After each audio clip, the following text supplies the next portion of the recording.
जंगल में अचानक एक खतरनाक मोड़ आता है। वही जहरीला सांप जो पहले कई मासूमों की जान ले चुका था, इस बार बिल्ली पर हमला कर देता है। लेकिन उसी पल एक रहस्य घटता है। बिल्ली अपनी जान बचाने के लिए अचानक एक चूहे का रूप धारण कर लेती है। चूहा तेजी से भागते हुए एक बड़े सांप के गहरे बिल में घुस जाता है। बिल के अंदर का दृश्य डरावना था। चारों तरफ ताकतवर सांपों के बड़े बड़े अंडे पड़े थे। उधर जंगल के दूसरे हिस्से में एक घमंडी और मतवाला सांप अपनी ताकत के नशे में तोते के घोंसले से अंडे जबरदस्ती खा जाता है। बेबस तोता कुछ नहीं कर पाता। दुखी होकर तोताओं का सरदार न्याय मांगने शेर के पास जाता है। वो रोते हुए अपनी समस्या बताता है, लेकिन निर्दयी शेर उसकी बात सुनने के बजाय उसी सरदार तोते पर हमला कर देता है और उसे मार देता है। जंगल में अब इंसाफ नाम की कोई चीज नहीं बची थी।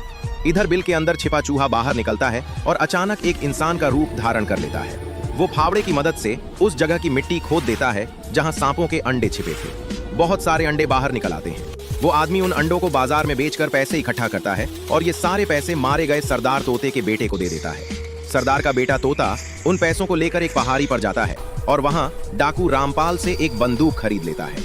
अब बदले का वक्त आ चुका था। इधर वही आदमी फिर से बिल्ली बन जाता है, क्योंकि अब उसे अपने मरे हुए बच्चों का बदला लेना था।